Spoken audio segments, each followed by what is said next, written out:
खुसरो बाग मुगलिया सल्तनत की एक बेशकीमती धरोहर। Hello everyone, this is Aparajita. Hello, this is Manima. और आज हम आए हैं कहाँ? खुसरो बाग। ये देखिए। तो चलिए साथ में आप भी। पहले के समय में यह पीछे का गेट हुआ करता था, जो अब मेन गेट की तरह उपयोग किया जा रहा है। यह रेलवे स्टेशन से मात्र 300 मीटर की दूरी पे होगा और आप शहर के किसी भी भाग से बहुत आराम से यहाँ पे आ सकते हैं। ये देखिए, ये है वॉल पेंटिंग्स, ये एंट्रेंस जहाँ से हम अंदर घुसते हैं।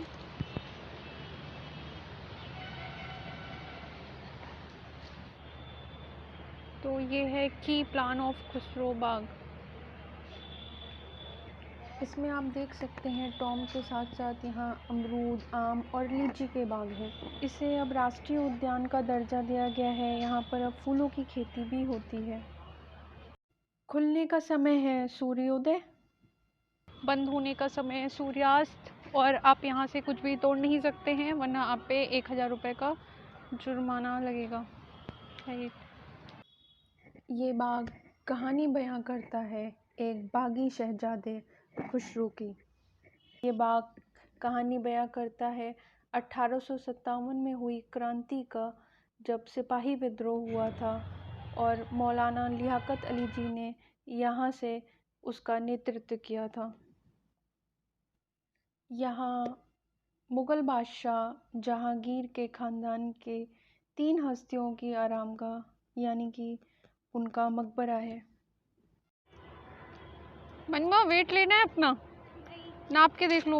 क्या नापते रहेंगे? कितने केजी की हो तुम? फिर 2-4 किलो कम हो जाता है।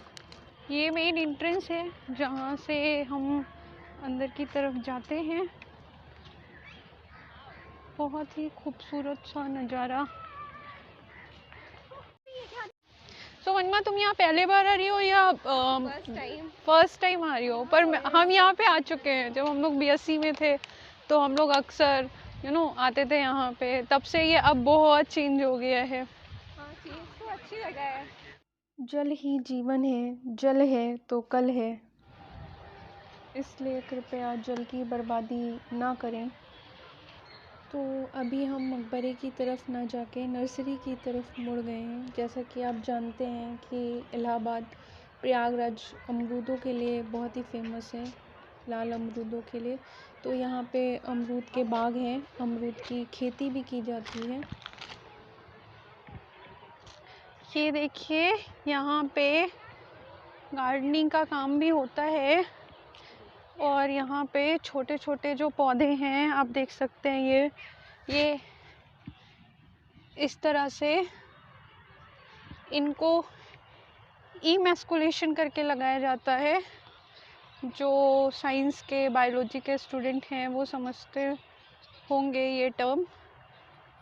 क्या कर रही हैं आप? निराई कर रही है। तो ये सारे पौधे कहाँ लगाए जाएंगे फिर? अच्छा, इनको बेचा जाता है। तो कहाँ पे इनको बेचा जाता है? ओके, तो देखिए यहाँ पे नर्सरी भी है और आप यहाँ से प्लांट भी खरीद सकते हैं। आपको यहाँ पे काम करते हुए 2 साल हो गए, तो आपको पैसे मिलते हैं यहाँ पे काम करने के? बहुत सही, अच्छा है। ये देखिए, ऐसे आगे तक है, वहाँ भी आप देख सकते हैं। तो यहाँ पे गार्डनिंग होती है, यहाँ पे प्लांट की सप्लाई भी होती है। पहले ये एरिया और भी घना था, अभी धीरे धीरे यहाँ पे प्लांट्स काफ़ी कट गए हैं। और यहाँ पर आप बाग देख सकते हैं। वाओ, वाटर फाउंटेन दिख रहा होगा आपको वहाँ पे।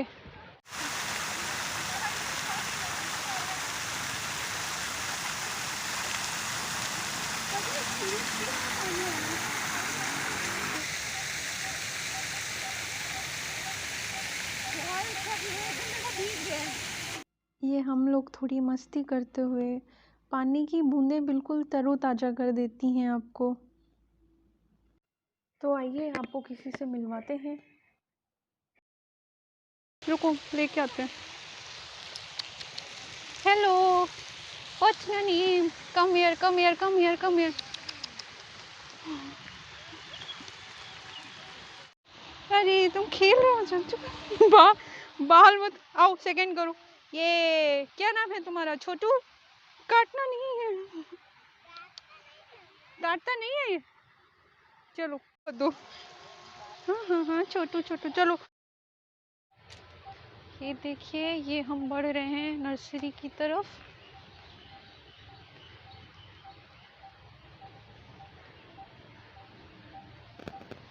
वाओ,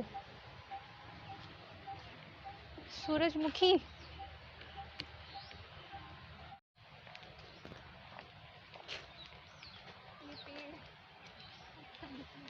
ये देखिए, ये है आधुनिक प्रयोग एवं प्रशिक्षण केंद्र।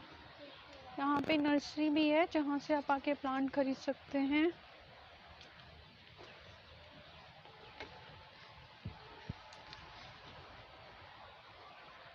यहाँ पे प्रशिक्षण भी दिया जाता है कि सुंदर सुंदर ये सारे फ्लावर। ये यहाँ पे कार्यालय है यहाँ का।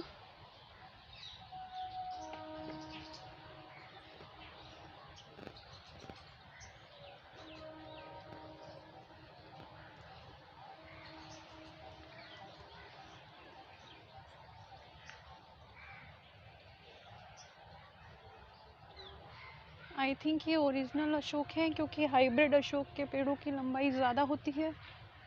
और ये बरगद का पेड़।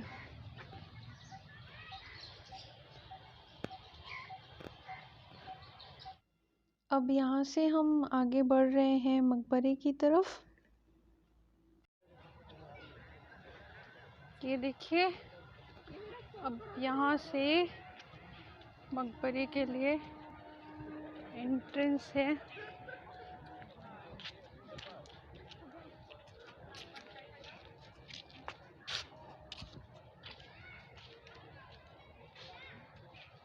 ये यहाँ पे मैप है कि यहाँ पे कहाँ पे क्या क्या है। शाह बेगम का मकबरा, खुसरो का मकबरा और बीबी तमोलन का मकबरा और निसार बेगम का मकबरा। तो यहाँ से घुसते ही आपको जो ये सामने सबसे पहला मकबरा दिखाई दे रहा है, यह मकबरा है शाह बेगम का। शाह बेगम यानी कि मानबाई, जो कि जहांगीर, जिन्हें आप सलीम के नाम से भी जानते हैं, उनकी पत्नी थी।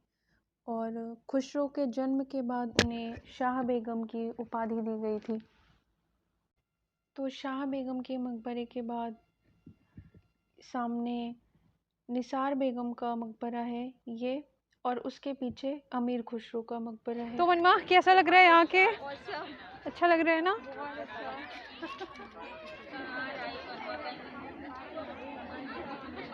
तो ये देखिए, यहाँ पे काफ़ी सारे लोग घूमने आते हैं। तो शाह बेगम यानी कि मानबाई, जो कि आमेर के राजा भगवत दास की पुत्री तथा राजा मान सिंह की बहन थी, उनका विवाह 1584 में सलीम यानी कि जहांगीर के साथ हुआ था। तथा 1603 ईस्वी में अफीम की अत्यधिक मात्रा में सेवन से उन्होंने आत्महत्या कर ली थी, क्योंकि वह पिता और पुत्र के संबंधों की कड़वाहट से बहुत ही चिंतित थी।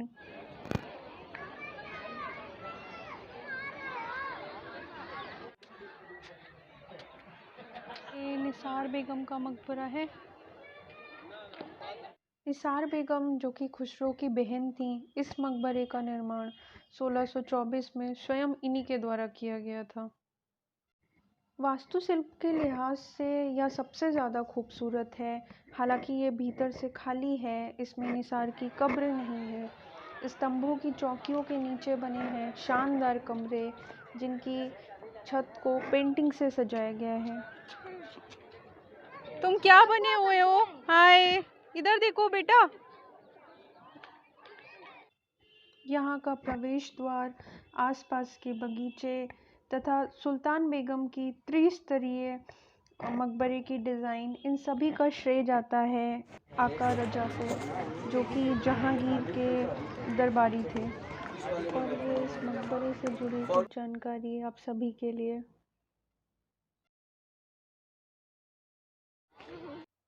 तो चलिए अब बढ़ते हैं अपने अंतिम मकबरे की तरफ, जो कि है खुसरो का। खुसरो जहांगीर के सबसे बड़े पुत्र थे। इसके अलावा उनके 3 पुत्र और थे, परवेज, खुर्रम और शहरयार। इस मकबरे का निर्माण भी निसार बेगम ने ही करवाया था। पिता जहांगीर के प्रति विद्रोह करने के बाद खुसरो को इसी बाग में नज़रबंद करके रखा गया था।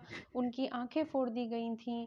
अपने भाई खुर्रम की देखरेख में ही उनकी मृत्यु हो गई। तत्पश्चात खुर्रम यानी कि शाहजहां, जो कि जहांगीर और मानवती के पुत्र थे, वो राजगद्दी पर बैठे। तो हम लोग भी छोटे थे तो बहुत ही क्रिकेट खेलते थे। ये टॉम से जुड़ी कुछ इन्फॉर्मेशंस।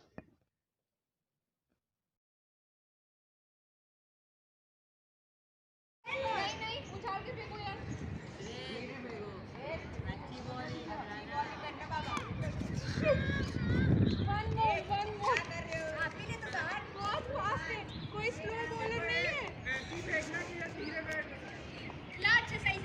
ऐसे कैसे सिखाओ? ट्रेनिंग का फीस लेते दीदी। पूरा हम ब्लॉग बना रहे, इसमें तुम सबको डालेंगे।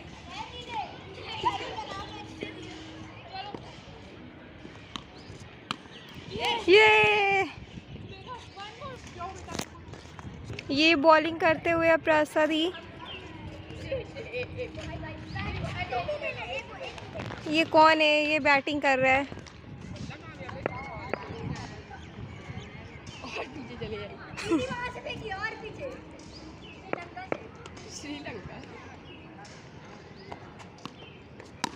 Wow, You are a good player. Now.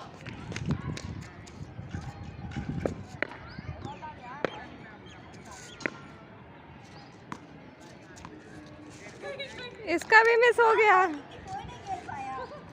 No ball दी। ये बोलो हमारी ऑडियंस को। Hi hello.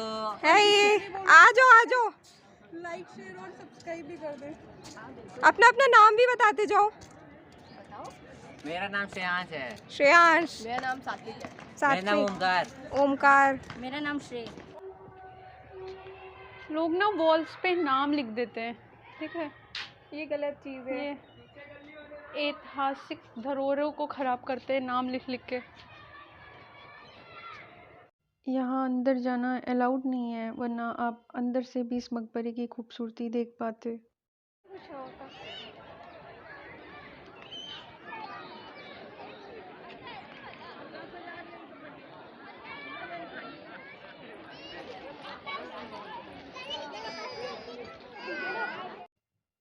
सामने आप बीबी तमुलन का मकबरा देख सकते हैं। ये तो अब हम यहाँ से वापस जा रहे हैं। तो मनमा, तुम्हारा एक्सपीरियंस कैसा रहा? बहुत अच्छा, ऑसम, बहुत अच्छी प्लेस है। बिल्कुल। आई एम श्योर अगर आप प्रयागराज से हैं तो अब तो आप यहाँ आते ही होंगे, पर अगर आप बाहर से आ रहे हैं, अलग शहर से आ रहे हैं, तो भी आप यहाँ आइए और ज़रूर घूमिए। सबसे अच्छी चीज़ स्टेशन के पास है। आप लोग को ट्रेन का ही वेट करना हो तो भी घूम सकते हैं।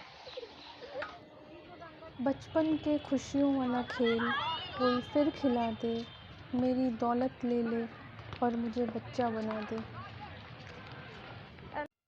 चलिए मिलते हैं अपने नए व्लॉग में। तब तक स्वस्थ रहिए, मस्त रहिए, व्यस्त रहिए। Bye bye.